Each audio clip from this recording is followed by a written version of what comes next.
Welcome to Vacuum Wars. My name is Stephanie, and this is our review of the second generation of MOVA's P10 Pro Ultra Robot Vacuum. The first generation P10 was crowned the value pick in our mid-2025 Robot Vacuum Awards, and it held that title for several months. So we were very curious how the MOVA P10 Ultra Gen 2 might improve on what we thought was already a great product. We bought one and put it through several weeks of testing, and in this review, we'll cover what it does better, where it falls short, and whether it landed higher than its very successful predecessor in our rankings. Links are in the description, and let's get started. In terms of price, the P10 Pro Ultra Gen 2 sits in the lower middle range for robot vacuum and mop combos, with a list price of nearly $600. The first generation P10 has a list price closer to $500, so the Gen 2 does cost a bit more, but both are frequently on sale for a good bit less than their retail price. Since this is a second generation model, a lot of this review is going to compare it directly to our test results for the first generation. Starting with the pros, the biggest improvement in the Gen 2 is in its mopping.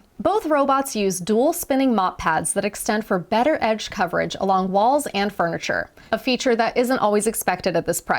They also lift 10.5 millimeters over carpet, allowing them to clean a mix of hard floors and carpets in a single run. Gen 2 adds 12 newtons of downward pressure for deeper scrubbing, which is new, and the pads spin at 260 RPM. These hardware upgrades really made a difference in our performance tests. We test both dried-on stain removal and how much water the robot leaves behind while mopping, because a mop that removes stains but leaves excess water on the floor can cause streaking. The Gen 2 scored an impressive 135 in our dried-on stain test, well above average and far higher than the original P10's score of 73. It also left behind only half the average amount of water, while the first generation was right at the average amount. This was a major improvement, since the original P10 had a below-average mopping score, and that was actually our biggest issue with it. The Gen 2's combined mopping score was well above average and nearly doubled the first generation's overall mopping result. Vacuuming was another pro. Both models use a single rubber main brush with the option to upgrade to MOVA's anti-tangle clean chop brush. For reference, we tested the standard brush that came with the robot in order to evaluate base performance. Both generations also have an extending side brush, another feature we like that's not always found at this tier. Both models include Carpet Boost, which increases the suction automatically when the robot senses carpet, and the official suction doubled from 13,000 pascals on the first generation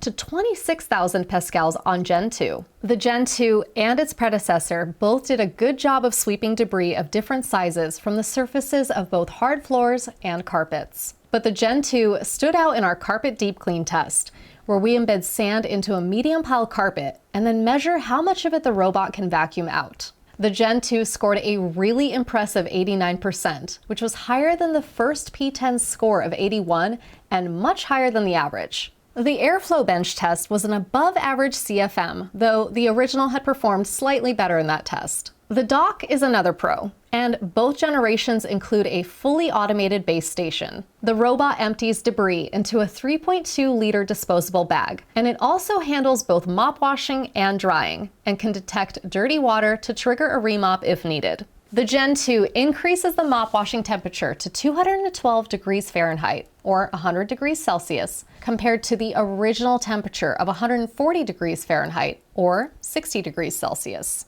Higher heat can reduce bacteria and odors, and the Gen 2's dock also adds automatic detergent dispensing and fast charging. Navigation for the Gen 2 is conducted by a top-mounted LiDAR, and we measure the efficiency of the navigation in how many square meters the robot can cover in 1 minute. The Gen 2 did all right in this test by hitting right at the average, although the first generation had done much higher than average, so that was a little bit of a downgrade. The app for MOVA has a lot of features and customizations that we would expect from a bigger brand. It allows for individual room cleaning and settings, multi-level mapping, and no-go or no-mop zones. The app also allows for mopping along the direction of the floor in the Gen 2, which is a nice feature that we like because it can reduce the appearance of streaks. The Gen 2 didn't have improvements across the board though, so let's get into the cons. The biggest con is obstacle avoidance. The first generation P10 blew us away with its obstacle avoidance, which was a system built with an RGB camera and AI object recognition.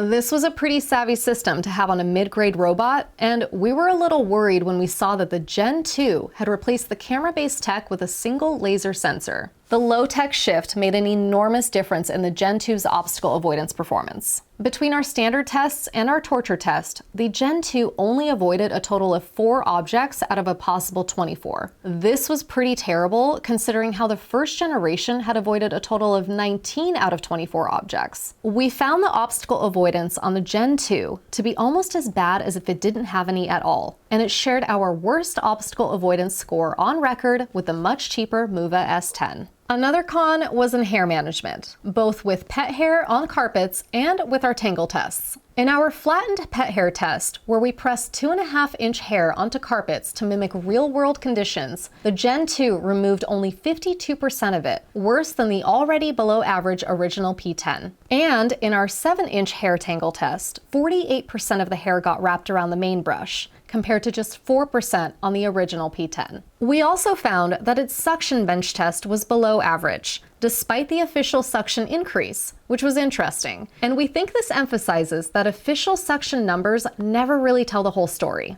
Battery performance was another con, even though that was another place where the official numbers had gone way up over the first generation. Our efficiency test showed 1.3 minutes per 1% of battery, which was below average and far lower than the earlier generation. Estimated square footage per charge also dropped from nearly 2,000 to about 1,000 from the first generation to the second. So we were really surprised to find that overall, the P10 Pro Ultra Gen 2 didn't even come close to defeating its predecessor in our rankings. Be sure to check out our favorite robot vacuums on our top 20 robot vacuum list on our website, where you can also learn about our favorite robots at every price tier. We purchase our vacuums ourselves and we're never sponsored, so you are always getting our real opinions in our reviews.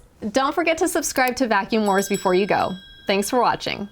Vacuum Wars independently tests new vacuums year-round, and the links in the description are updated regularly to reflect our latest top picks across multiple categories. You'll also find detailed rankings on the Vacuum Wars website, including our top 20 robot vacuums, top cordless vacuums, and more. Every review here is unsponsored, just honest results. Subscribe so you never miss one, and tap the next video to keep watching.